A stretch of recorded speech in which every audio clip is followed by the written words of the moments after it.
And if anyone has any ethical reasons or conflicts of interest that they need to disclose right now, please do so for the record. I don't think we do.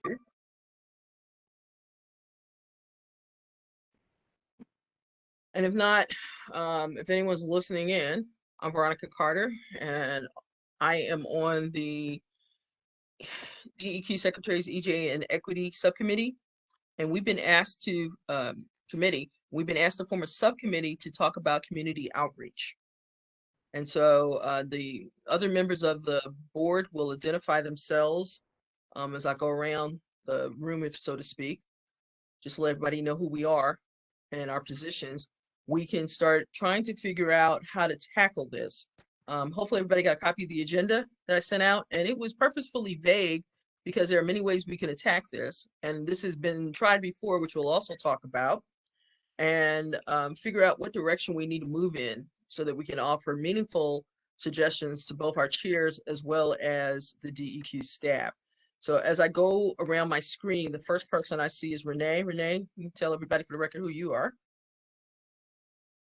Thanks, Veronica. My name is Renee Kramer. I am DEQ's Title VI Environmental Justice Coordinator and the support staff for this meeting. Thank you. Carolina. Thank you, everybody. So my name is Carolina Fonseca Jimenez. I'm the Public Engagement Liaison here at DEQ. And thank you, Veronica, for getting us together for this. I appreciate it. Carolina, forgive me. Yeah, I've been in Carolina too long. Okay. Elke. Elke Weil Milan, member of this board and community member at large from the Hispanic American community. Latinx. Thank you, Elke.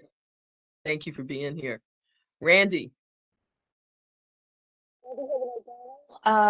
EJE board and council member, town of Carborough. And last but certainly not least, Marilyn. Good afternoon, Marilyn Marsh Robinson. I am in Wake County. I've worked with Environmental Defense Fund and also volunteer with some environmental justice efforts across the state. Okay. And again, just in full disclosure, I am on the town of Leland's town council, and I am located in southeastern North Carolina in the town of Leland. So at our last board meeting, Chairman Johnson asked if people would be willing to try to figure out how we can better engage with our community, how we can get better participation with community. And that's something that we've tried and struggled with, I think, since the inception of this board. But we've got to do better. Now, I grant you that COVID came along and kind of took some of the best laid plans and we put them aside. But this is 2022. There are ways, just as we are engaging right now, to ensure that the community knows, A, that their voice is important, and more importantly, that someone who can make a change is listening. And so that's what we're here to try to help DEQ struggle with, because unfortunately people come and talk to us and I think we struggle with what exactly our power is. It's more the power of persuasion than anything else. And it dawns on me that Randa Boykin, I'm sorry, you're on here and I have not introduced you. My bad. Let me stop. Randa, would you like to tell us who you are? Oh, yes, and no worries about that. My name is Randa Boykin. I am the Environmental Justice Program Assistant at DEQ. Okay, thank you. Just want to make sure for the record. I don't think we have anyone else. So, as I was saying, we have struggled with figuring out what our powers are. Mostly it might be the power of persuasion or the power of proximity to the folks that are the decision makers in DEQ, and to be the voices for those people who maybe don't understand the system and sometimes feel overwhelmed by it. And so, you know, if you look at the agenda, the first thing I wanted to discuss was, how do we do this? How do we attack having community engagement? Do we do it geographically, or do we do it by issue? Because frankly, I think the way we've been attacking it informally for the last few years has been by issue.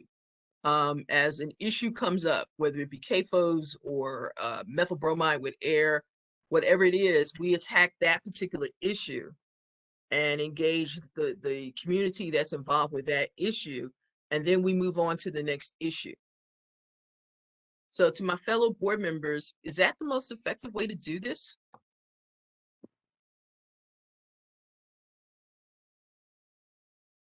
Jump in there. Well, since no one's jumping in, I'll jump in, Veronica. Thank you, Carol. Nina.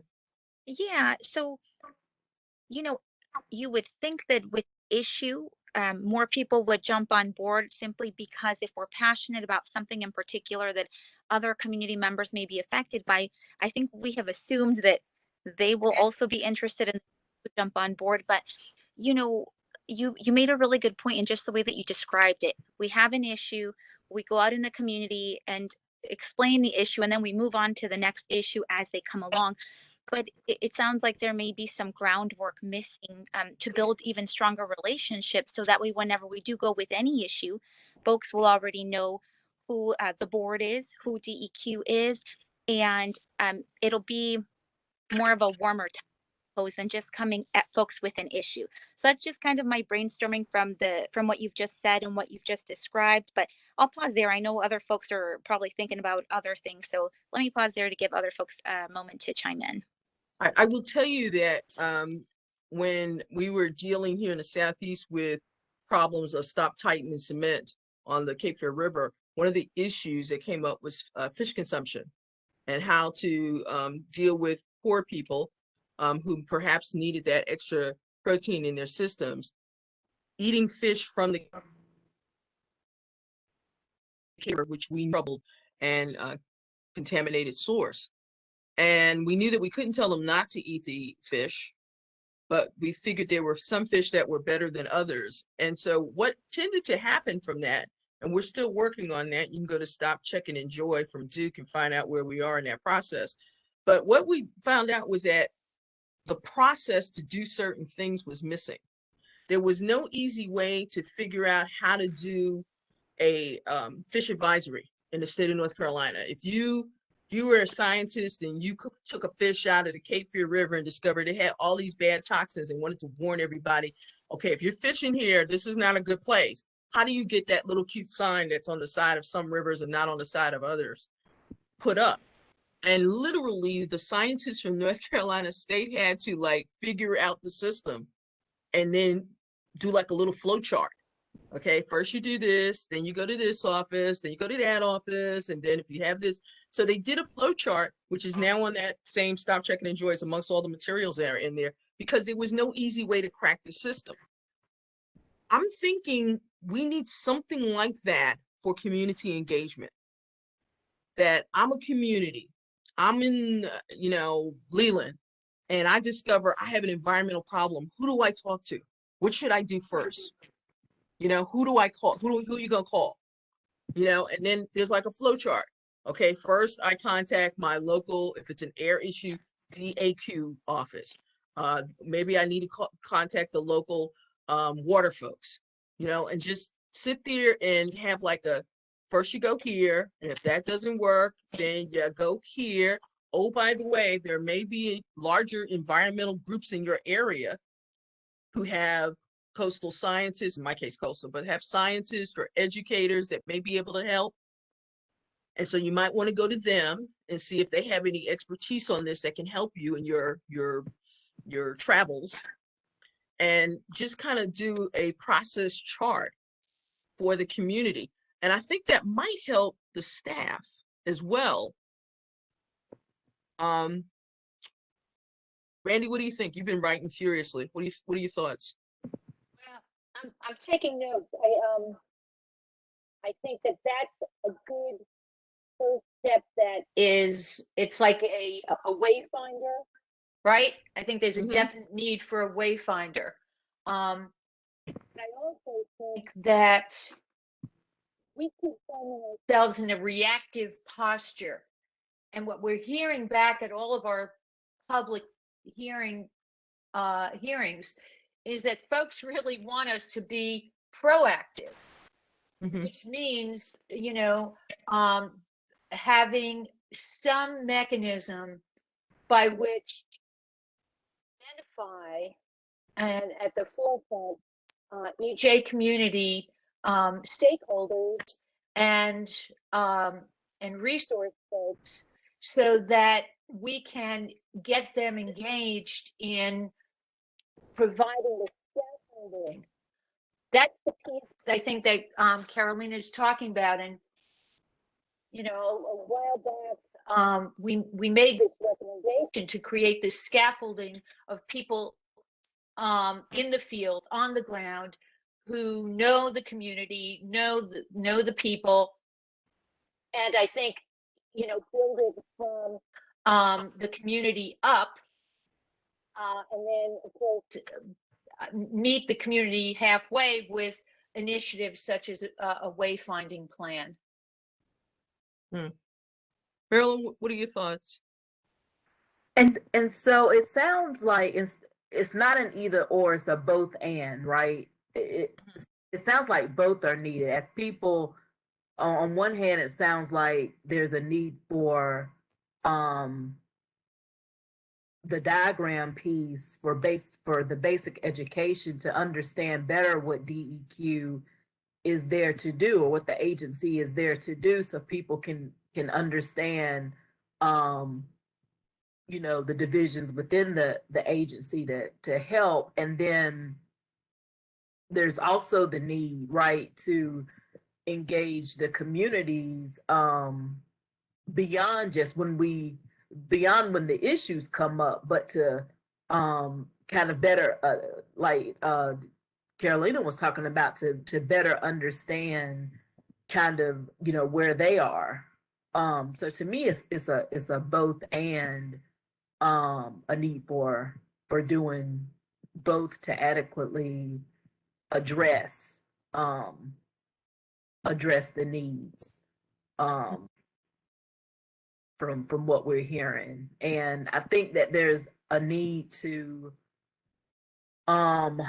constantly be in a space of trying to be proactive. I think there's so many things that we are reacting to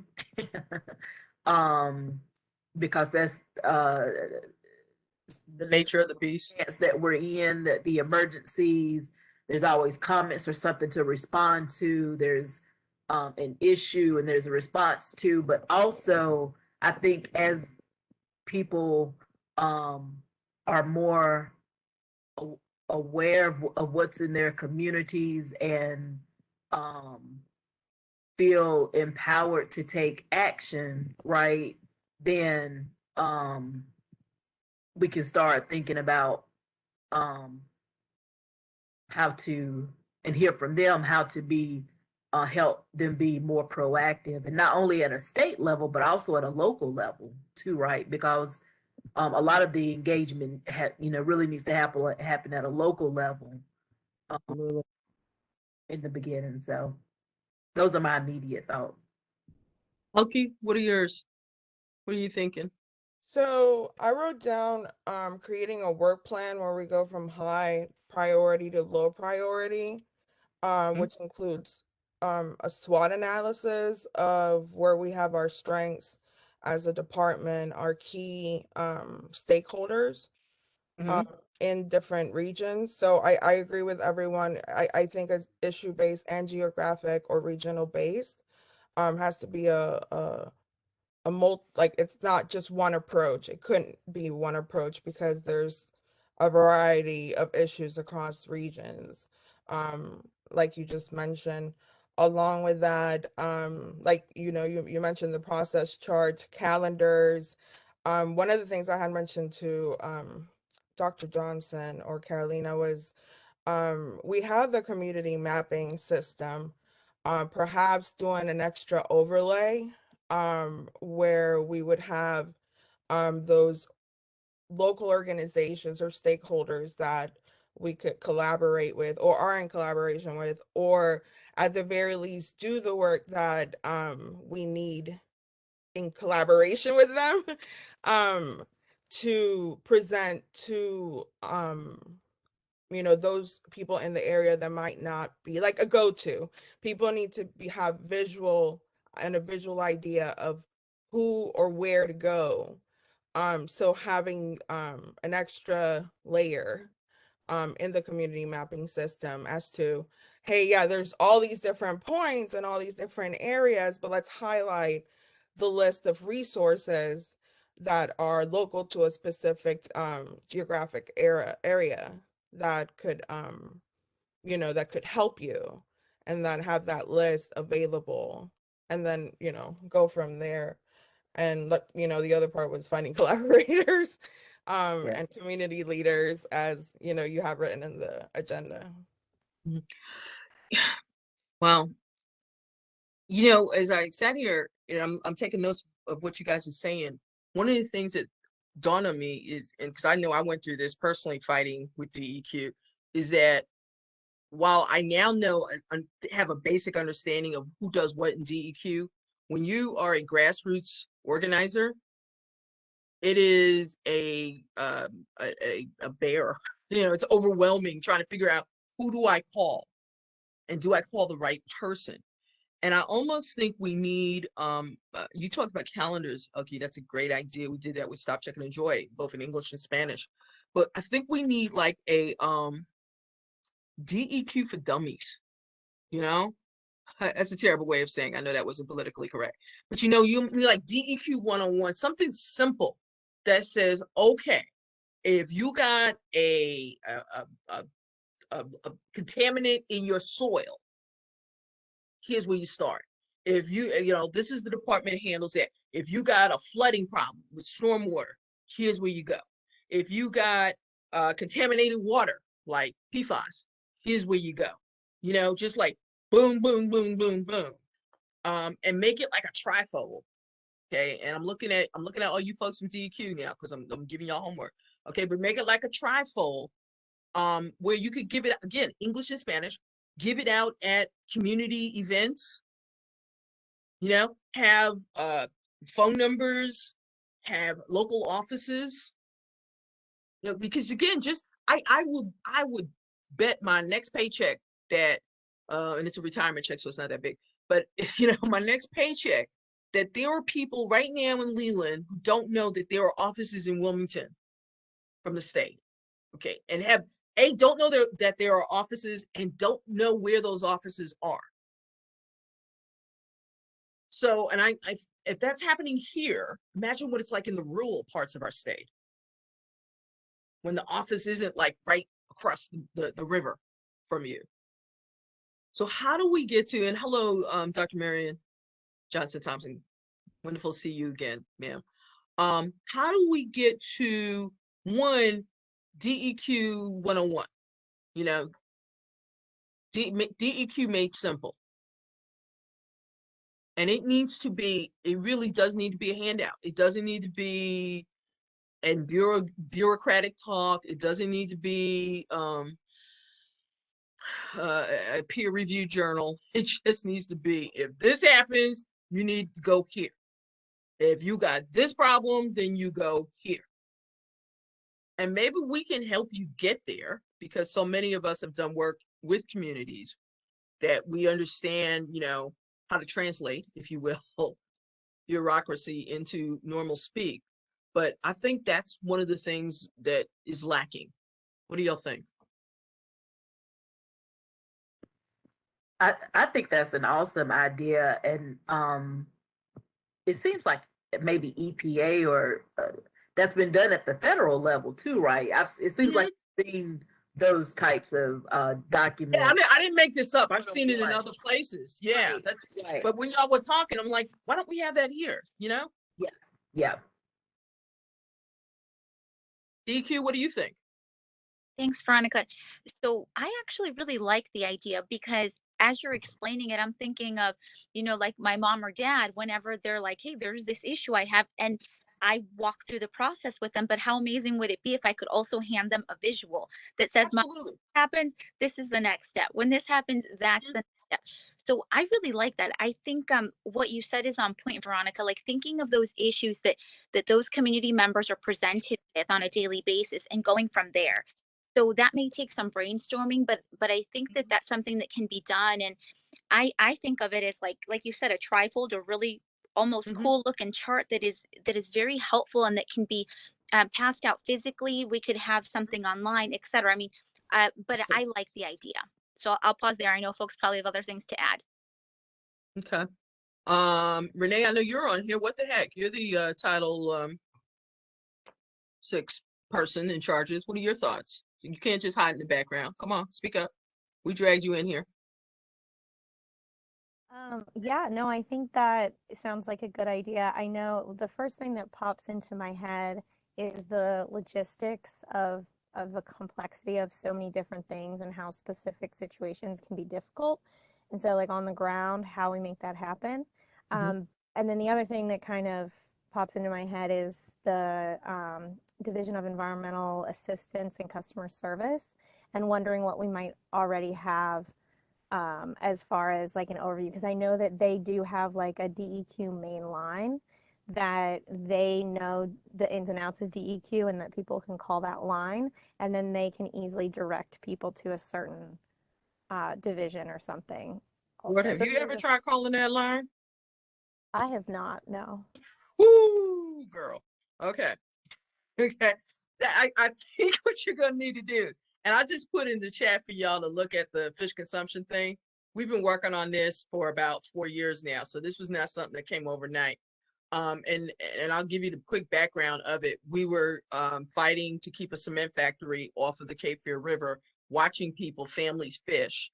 We said to the folks at EPA, EJ, Region 4, you know, people eat the fish out of here, and they're like, get out of here. I've got so many things in the Cape Fear River. Nobody's eating this fish. We're like, yeah, they are. But there were no peer-reviewed studies that actually have been done on fish consumption.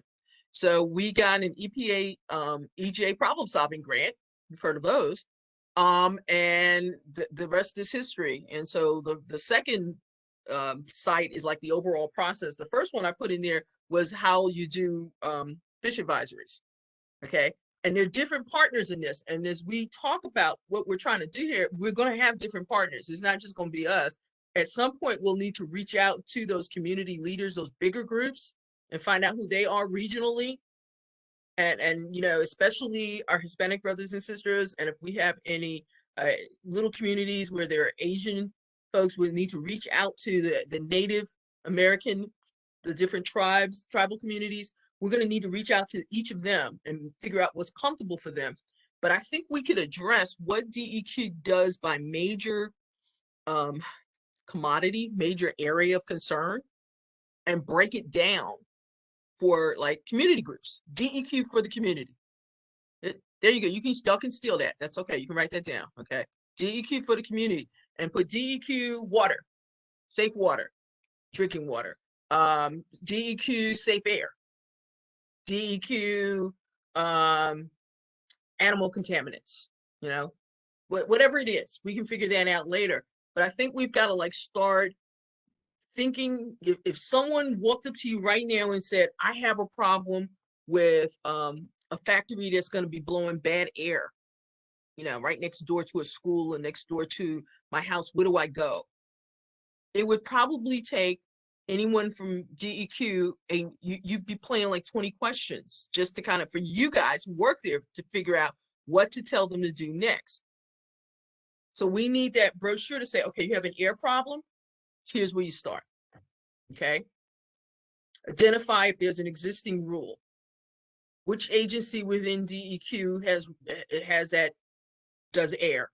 Call this number. Boom, boom, boom. You know, just do it. It's going to take some work because it is a process. But I think that's part of the problem. That's part of the problem when DEQ tries to reach out to communities. You don't know who to reach out to because there's no process. You just kind of throw a legal ad up there and say, okay, we're going to have a hearing, and hope the right people show up. And it doesn't always work that way. So we've got to figure out what the process is.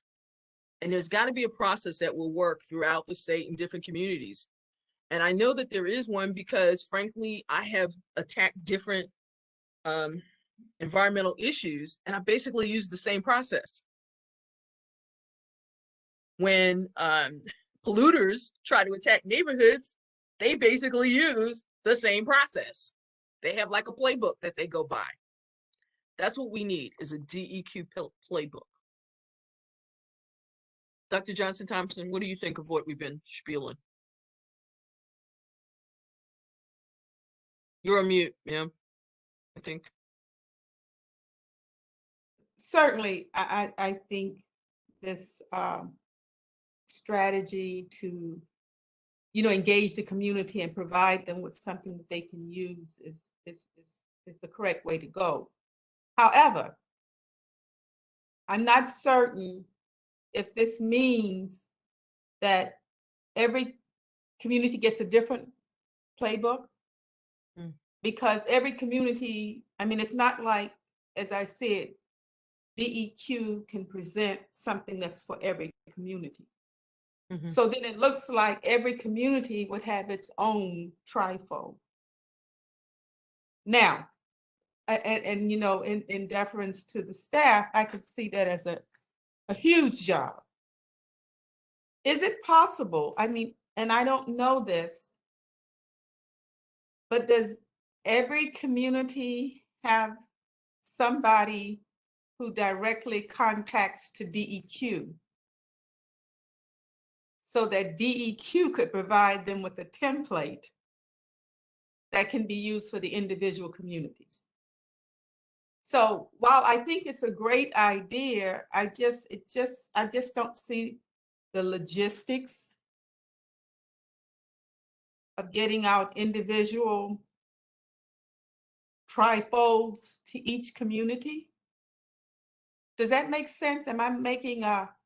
I can see where you're coming from, but I think you're getting into the culture of the individual communities, while I'm talking about focusing on what their particular contaminant, if you will, is. So that even though how I get there might in Navassa might be different than how I get there in the Cherokee Nation, I think if I have a water contaminant and I'm trying to figure out how to maneuver DEQ, ultimately the process and who I talk to as I go up the ladder in DEQ is going to be the same. And from my work with communities is when they open up the website or get the piece of paper that says, here's DEQ, there's like 100 names and offices on it. There's probably a good dozen just for water or air. Who do I call? Okay, I see your point. So my thought, I didn't know that each community would go directly to DEQ. I heard that each community would have local people that local people could contact. So if everybody is to contact DEQ, I can see how that would work.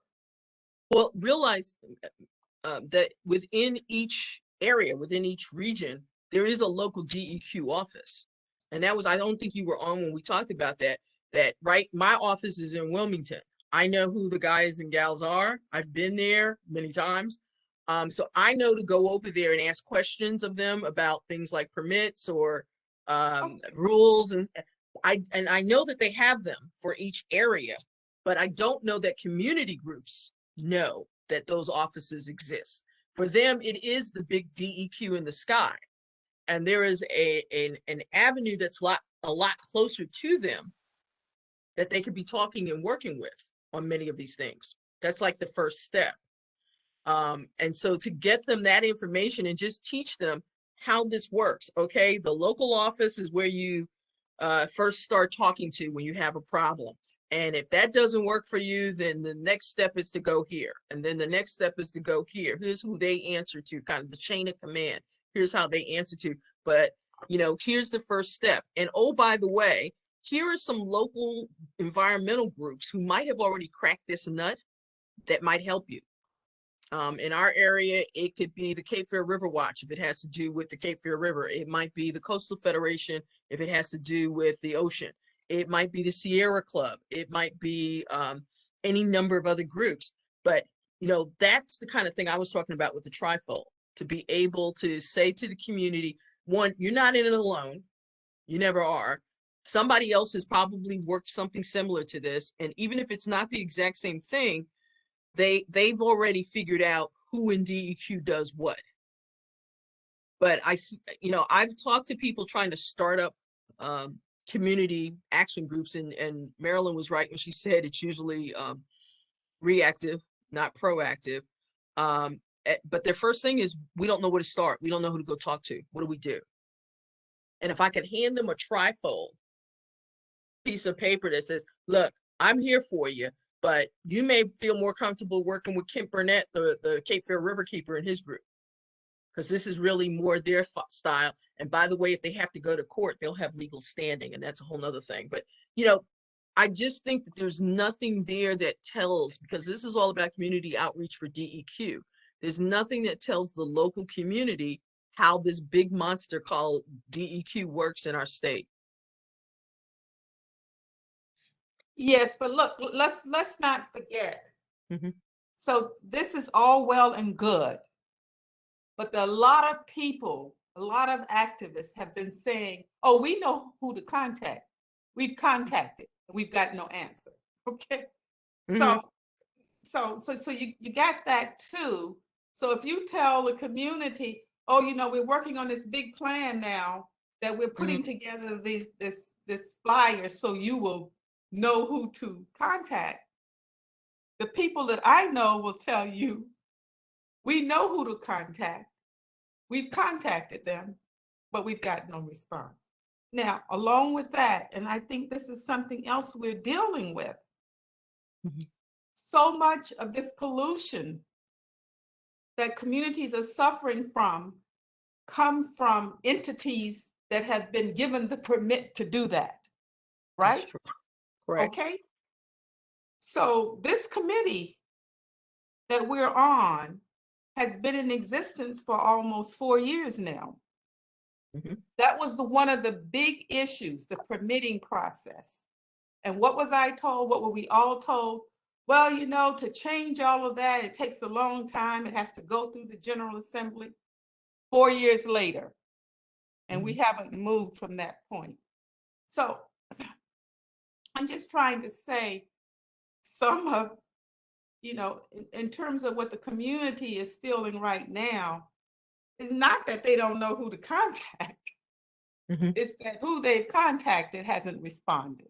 And that's from individual people right up to the secretary, right? That's true. That's true. So this is You're right. something to keep in mind, as we are thinking about making an impact. And That's true.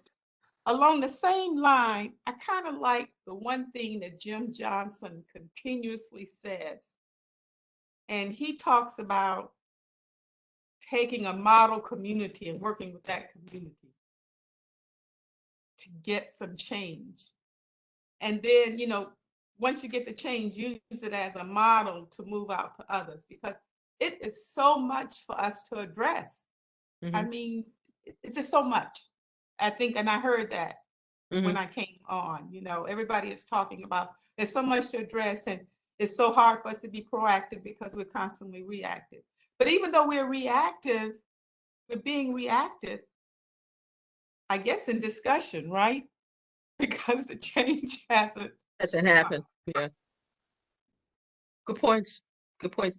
Randy, I'm going to ask Randy. And I know, Carolina, you want to react to that?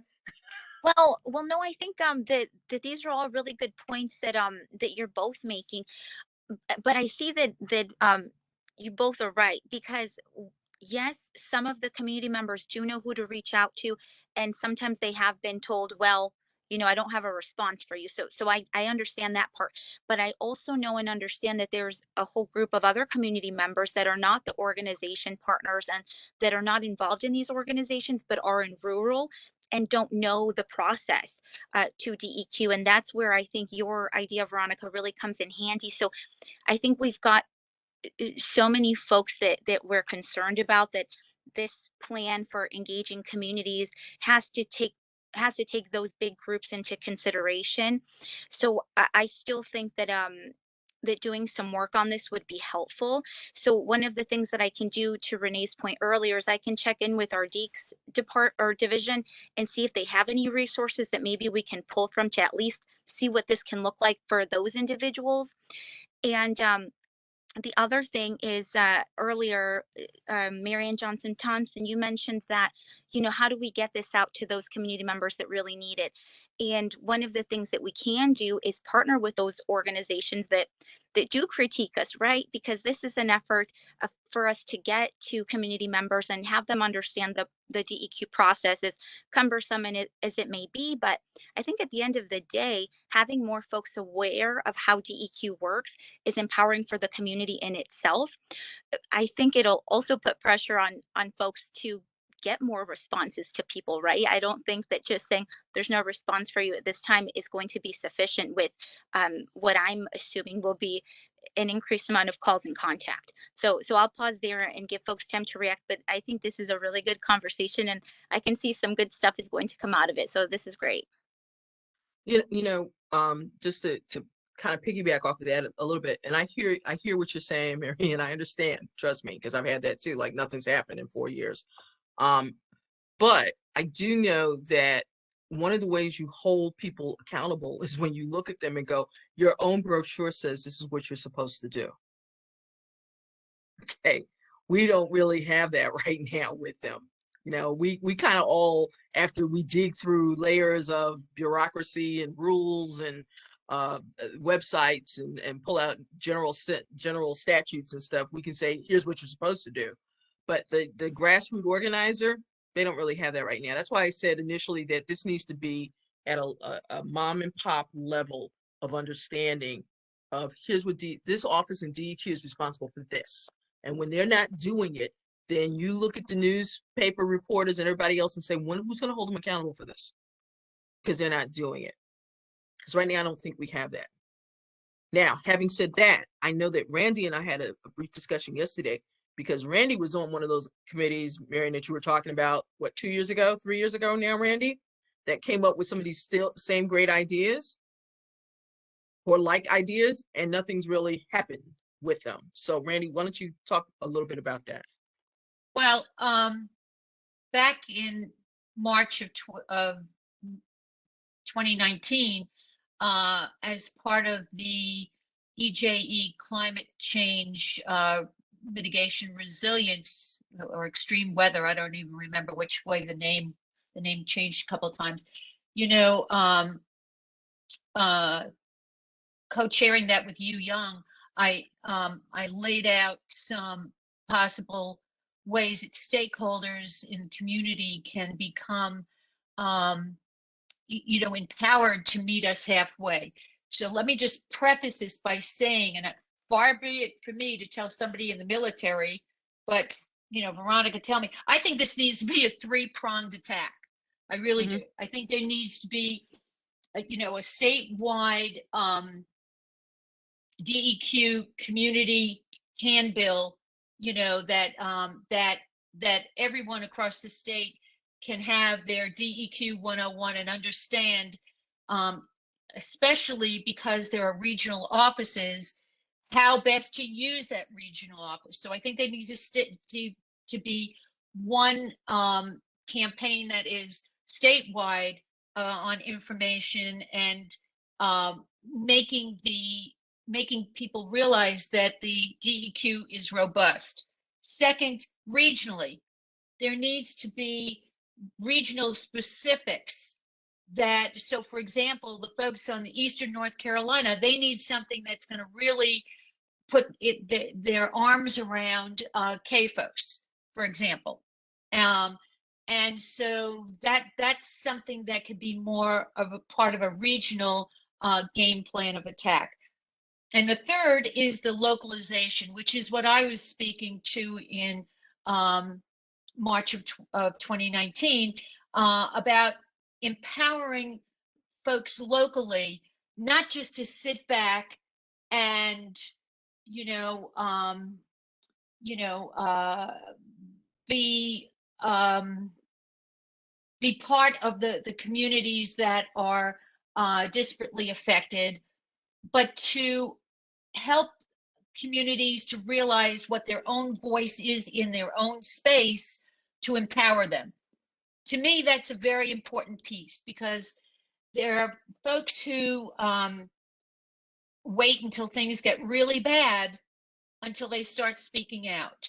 So one of the things that can happen is to identify stakeholders. And I really love that Elke raised the question of, well, why wouldn't we use, and I think we talked about this in our meeting last time, why wouldn't you use this great mapping tool and have it serve even on a more localized level, you know, and create this overlay.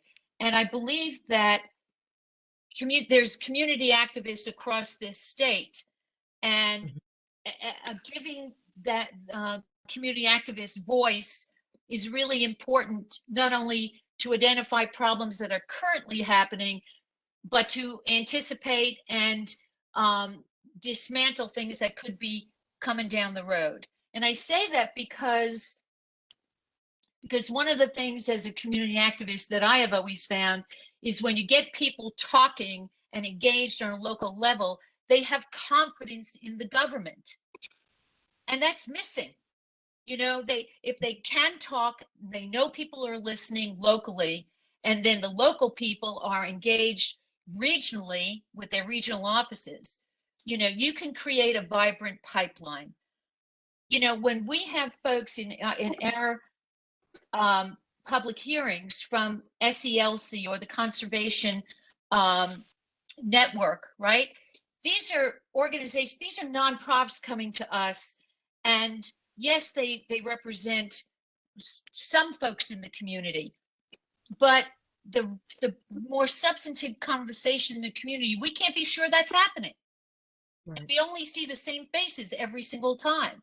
So to me, it's a three-pronged attack, to, you know, for lack of a better term, because I think we need to realize that there is an interplay and a cross-pollination once we start to look at all the different ways that this can reframe and reimagine DEQ's you know, outreach and engagement. Because outreach is one thing, that's one direction, but it's the engagement piece that we haven't quite talked through, and that's what makes what we're doing right now very exciting. Marilyn, yeah, I'm sorry. No, I was just going to say, Veronica, if you think at some point you want to share, you know, what we did in back in 2019. I think that'd be a great idea, Randy. Yeah, I can get it to Renee and she can distribute it the right way so everybody public laws are met. Okay, but yeah, I'll shoot that to her. I know Naima's on. I think she's on the phone with us. Hi, Naima. Hi, how are y'all? Good. Do you have any input for what we've been listening in on? I'm sure you do, don't you? Well, I was late coming on, just trying to get connected. I'm still in my car, but as I'm listening, my mind is going back to how long communities have been trying to communicate with DEQ, and it goes way back before the 4 years that you all are referring to, because at our annual Environmental Justice Summits, every year we have what's called a government listening panel, and DEQ always had a representative on that panel. I'm trying to think how far back. I know in the early 2000s, and right on up until we filed that Title VI complaint, and then there was no participation. But prior to that, they had a representative on the government listening panel, and the purpose of that panel was we would have the government listening panel and what's called a community speak out, and the community members was coming from all around the state, and they would talk about what their concerns were, what the issues were they were addressing in their communities, and why they need DEQ to act. And you know, so, and nothing happened. And then when they were told and given a number to call, and people called the number, they still got nothing. And even on one particular case, a member called in a complaint on one of the contract growers, and the next thing they know, their phone ring, and they get a call from the contract grower where the DEQ employee had given his number to the contract grower, saying that he had called a complaint in on him, and so the contract grower called him, and so when that happened, then that was discouraging to the community. It was like, why the hell are we gonna call them if they gonna tell on us and they gonna be giving out our names, numbers, and people be calling us? We got enough problems with these growers as is, and so But I'm saying all that to say that what we're talking about goes way beyond 4 years, and it's been talked about over and over and over and over, which is part of what led to the Title VI complaint, because people were tired of talking and said it's time for us to take some action that says to them, we are tired of talking. And so thus led to the Title VI complaint. But we are talking again well beyond 4 years. And in all these years, we have not gotten what the community is looking for and expect to get from DEQ. And then when they said they would put a Title VI program in place, we've been battling about that ever since that came up. And people don't feel like they have a real program in place, and they really feel like DEQ don't have any intentions of trying to put anything in place that can help make things better. And I'm gonna shut up now and let. Well, I'm going to ask you one more question. Now, Okay. how do we fix that? I mean, do we blow it up? Do we sue the heck out of them? I mean, what's the answer? Where do we start to try to get their attention?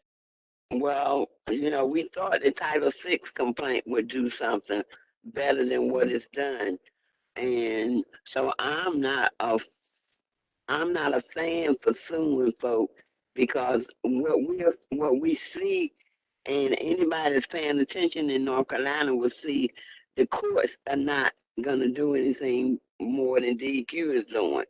And I mean, it's just we don't know we don't have the answer. That's why we still looking and searching and talking and meeting and crying out, because the answer is out there, but we don't have the answer unless we can get DEQ to change their behavior. And that's the bottom line. If they don't change their behavior, nothing in the state is going to change about what's happening to these communities. I mean, even when we talk about permitting, just going through the permitting process, people have been crying over and over, when is enough enough? We got enough crap on us. Why do you keep issuing these permits? And then just as we saying that, we get word that another one getting ready to be issued. So, what do? I mean, it's just got to be like I said, I feel like the answers are out there, and the answer is that for DEQ to become the agency that they supposed to be, that's protecting the environment and the people in this state, and not these corporations. Bottom line. Okay, so Naima is sort of like giving me the opportunity to really say this statement. Yes, the brochure is good. However, we're saying that we need this brochure because people don't know where to go. Many people do know where to go, and they've gone, but they've gotten no response. Exactly. So very good, Naima. Thank you. That's what we're dealing with, folks. That's what we're dealing with. It is. What's the answer? I mean, that's why we're here. A DEQ permitting. Why are you permitting these companies to go into these communities and pollute them? Is money more than people? Mm-hmm. That's what we're dealing with. Yeah. That's exactly what we're dealing with. And it's not just at DEQ, because we recognize also that DEQ's hands are being tied up by this sorry General Assembly that we have. you know, because they are corporately owned up there at that capital. And we know that for a fact. And if you follow the corporate money, it leads you right to our General Assembly. And every time communities raise up and fight back, they issue a bill to shut it down. You know, it's just whatever you try to do, you get a bill to shut it down. And so we recognize that, you know, DEQ's hands are partially tied, but I don't believe that they are completely tied. And I still believe that DEQ could do different if they choose to do different. But you can't do different and be in the bed with them corporations. Polluters. Yeah, you're right. You're right. So I'm watching both Marilyn and Elkie. I saw a smile come across Elkie. She was trying to be cool, but I saw a smile come across Elkie's lips there earlier. Um, I have a yeah, question. sure. So I know that I like Randy think it's multifaceted approach, and you know, I know for the Hispanic community, they're most of the time unaware of most, if not all, of what's going on in comparison to the African American community. So there's a lot to learn. Um, what process do we have as a committee in regards to how we deal with our communication? Because I think the communication strategy that we have in place, although it's good, I think that it needs work because we are yet to really, we have the definition on a website, but as we talk about the pamphlet and the points that Naima and Ms. Johnson addressed, these are all, they're all valid points. So how, first, what kind of communication process is there in place? If there isn't, what can we do? So like what I wrote down was, can we have online presence aside from a website, QR codes, pamphlets, um, and even newsletters?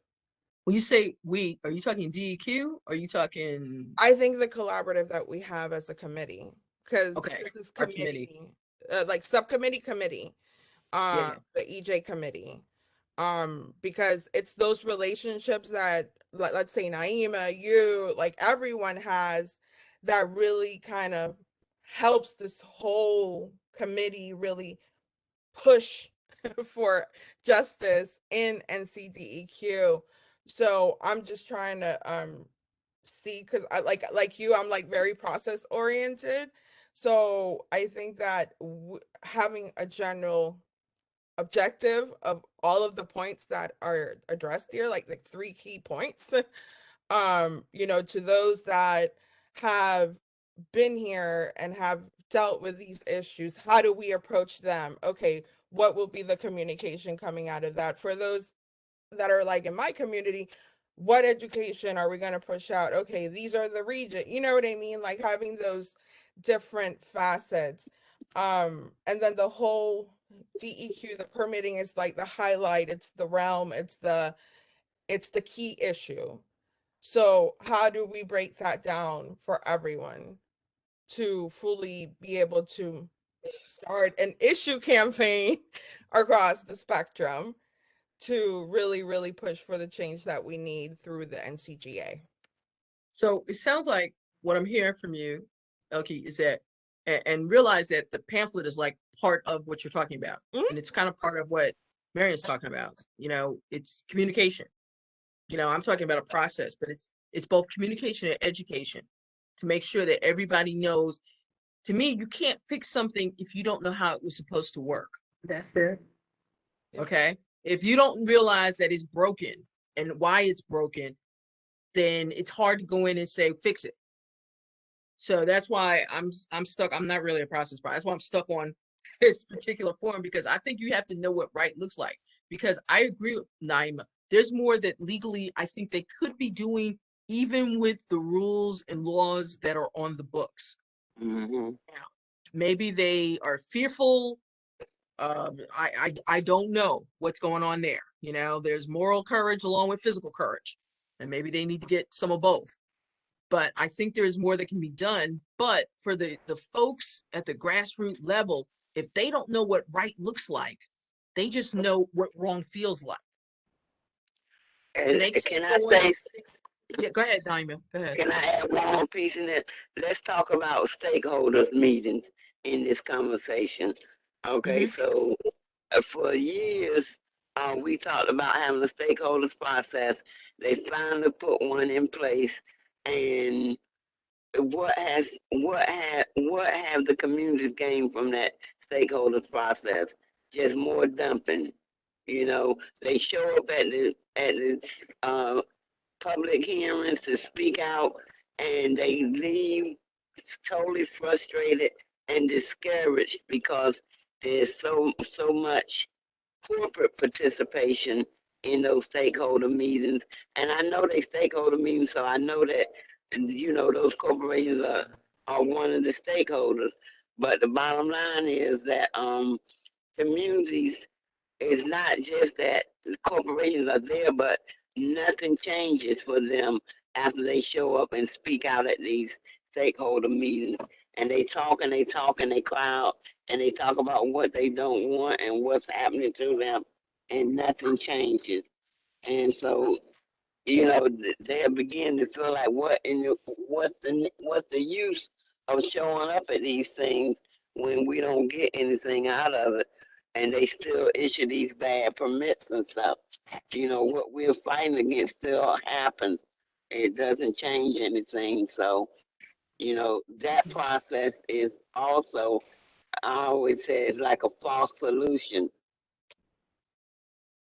And it Check feels off, the like a checking off the stakeholders, block. Yeah. the like a check off. stakeholders feel like it's a fait accompli. I mean, I've been in those meetings on the other side, and this is going back, over a decade ago. And you're walking in and you're basically responding to a decision that's been made. Like they're just checking off a block. We have to have public comment. So we're going to come here and we're going to listen to what you have to say, but we've already decided here's what's going to happen. So, I just Marilyn? to respond to a couple of things. There's been a lot of great comments, and I really I think that part of us being proactive is talking about the need for local engagement. Understanding that a lot of communities don't have the capacity to engage locally. And when they don't engage locally, then things move on to the state level. And a lot of times it's harder to make the changes that they want to see at the state level. But I think part of helping to helping the communities to realize that the power that they have is to help them realize about the what local engagement can do, and maybe try to help them connect with those resources. Another thing is, we're talking about is a behavior change needs to happen. I mean, the advisory board was created to be to help help advise the secretary, to also hear from communities and be another avenue. But there has to be a behavior change too within the department of wanting to get answers and so forth. And I'm not saying that there is not, but we do hear a lot of people that that feel like that is not the case. And so because being public servants, and we should all want to correct that and make sure that people feel heard and feel involved in the process and are actually involved in the process, right? And the whole thing about the permitting, I just really want to thank Dr. Johnson Thompson for just putting it out there. We have heard that since the beginning. We've heard people say that even when they do get people, they Doesn't matter. they don't get hurt. I mean, and it doesn't matter. And so I do think it is one of those cases again of a both and. We do need to have this initial piece to help people map out where they need to go, but we also have to realize that there needs to be more engagement, and that there needs to be more positive engagement, and there needs to be some relationship pairing, repair, right? And that we probably need to have just an open conversation about permitting, and I know that we're talking about cumulative impacts. I mean, all of that very hot topics, but we have to talk about them and the impact that it's having on these communities, because the communities are saying, when is enough enough? The same communities are getting dumped with the same things, and so needing to hear from, be it the administration, from the secretary, but also from commerce, right, and other agencies about how, what does environmental justice mean to them, equity, when is enough for communities. I mean, it's a holistic conversation that we need to have, because this is something that since our inception is been something that's top of mind. So And it's been kicked down the road a little bit. yeah, absolutely. As you were talking, I know, because I actually do now kind of I'm back on the DENR email list, so I can read the 12,000 emails that come out a day. Thank y'all for that.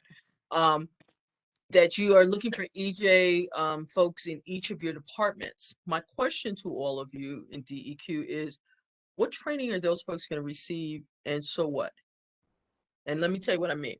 In the military, there are EEO people at every level of command, from company command up to 4-star general, okay?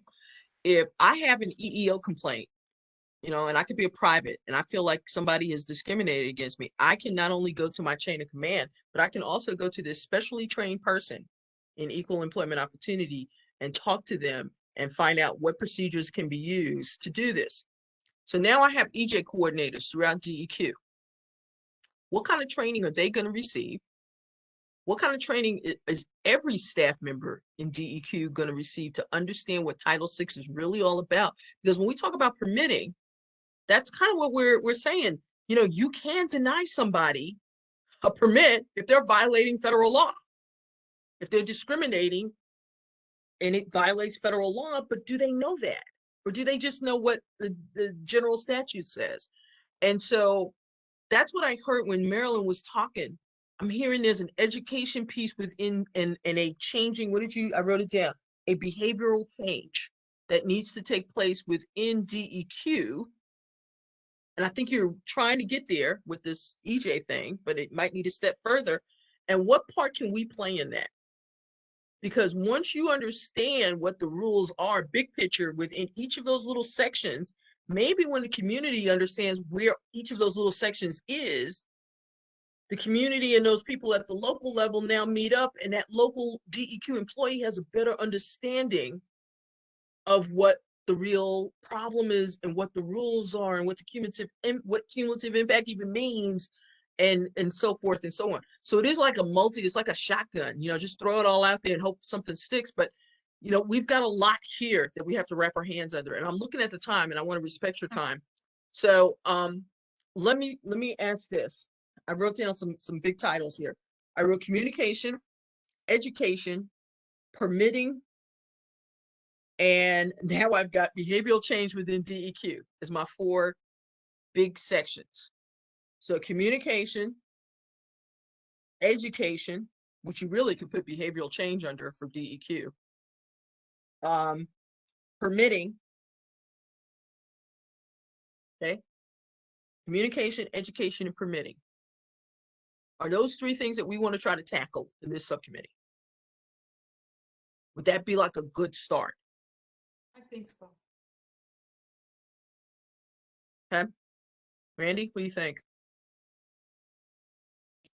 Yeah, I'm with you. I also think that we need to break down the communication and the education pieces to looking at, approaches that we'd recommend, like a three-pronged approach, state, regional, and local. I like that approach. I think that's important, but I'll add to it that let's also look at each of these things. We'll do I wrote that down somewhere here. I know we were talking Veronica, about it. Yes, Veronica, ma'am.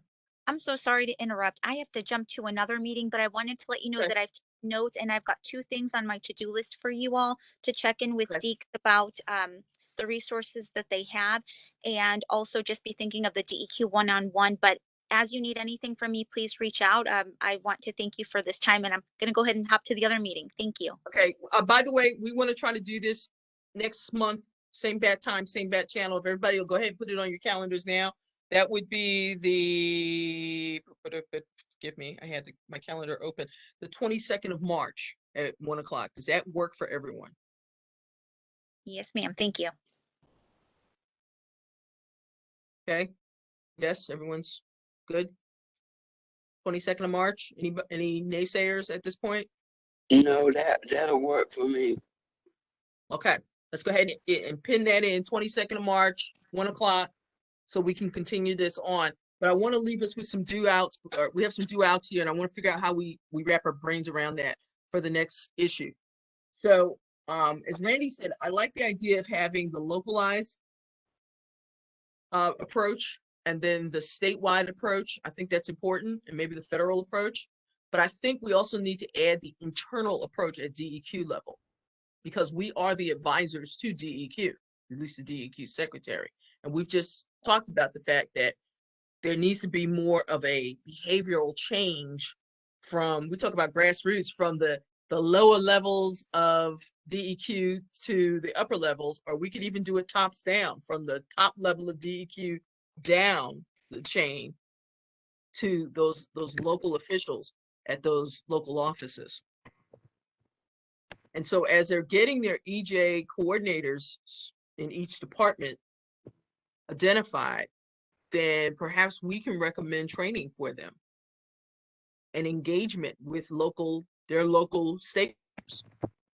Veronica, So that really, yeah, go I have a ahead. question. When you talk about the training, so for Mhm. example, the town of Carborough, the town of Chapel Hill, the county of Orange County, we've all Mhm. gone to the Government Alliance for Racial Equity GARE training. Do you know if there's a statewide initiative? Because it'd be great to have everybody on the same page. I don't know that there is, and I think that's something that we need to figure out. I just saw the email that said that they had to have their appointments by, because of an executive order by the governor by a certain time. So I don't think they're there yet. Renee, do you know if there's any training associated with those appointments?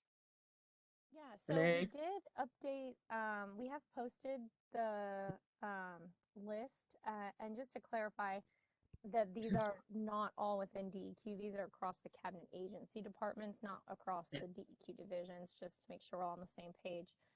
But there will be training that will be required, and that will come out later. I don't have any more information on that right now, but there will be some training that will come out.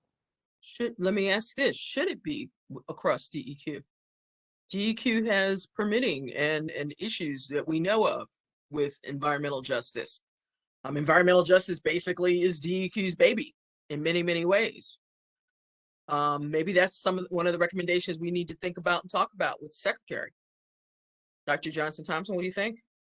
Yeah, Veronica, I think you bring up a good point. And, I'm thinking about this as I think about sexual harassment training, right? Mhm.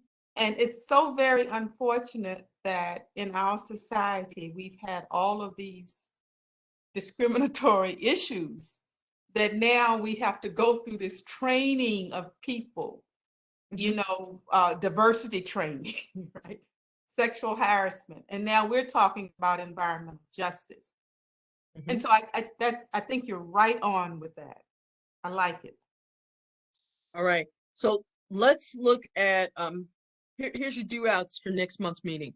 Let's be ready to talk about different ways of communication. I talked about trifolds. I'll try to get some examples that I think might work with EJ, like DEQ 101. And maybe we need an EJ 101 trifold, who knows? Okay. But if y'all run across something like that and you think it would be something that we could take and start using and working with to come up with it, share it amongst ourselves, and then we'll be ready to talk about that next month. Let's talk about the education process, not just for our stakeholders, our grassroots folks, but potentially for within DEQ, particularly within the permitting offices. And then Veronica, lastly, yes, ma'am. and just if you just look at the definition of environmental justice, and if they would just apply that principle, apply that definition to what they do, you know, that could help create some change. But you know, the definition talk clearly about the fact that the most impacted people are left out of the process of, you know, problem solving. Absolutely. And again, I don't know how many people at the local level, if I said to them, talk to me about cumulative impacts, maybe they would, maybe they wouldn't get it, especially with regards to environmental injustice. So those are things that would come under education, but it was part of the permitting process, because these are the people who actually review those permits. If they go, whoa, whoa, whoa, whoa, time out, let me see if there's been a problem here. And they are supposed to, at least with solid waste, do that. Maybe if they start thinking about that at a different level and realize there's federal laws that may help them, that could change the mindset. And that's that behavioral change that Marilyn was talking about. Okay. So we've got education, we've got communications, and we're going to think of those particularly in light of permitting. Okay. And that's what we'll pick up next month, March 22nd, 1 o'clock, same bad time. It won't be the same bad station. Renee will send out the WebEx who's it thingy. Okay. But that's all I got. I'm sorry we went over this time. We're about 15 minutes over. But I know that your time is important, but thank you guys so much. I think, you know, we're going to try. We've tried before, but we're going to try again, because that's all we can do. That's what we're here for, right? Maybe something will stick this time. All right. Thank you. Great conversation. Thank All right, you. gang. right. Thank you. Thank you All all. right, everybody, I'll take see you care. next Monday. Next Monday at the All right. EJ and Equity Board meeting, right? Yeah. All Right. right, yeah. Yeah. Everyone. Enjoy the rest of your day. Yeah. Absolutely. now. All right, everyone. Bye-bye. Bye-bye. Bye.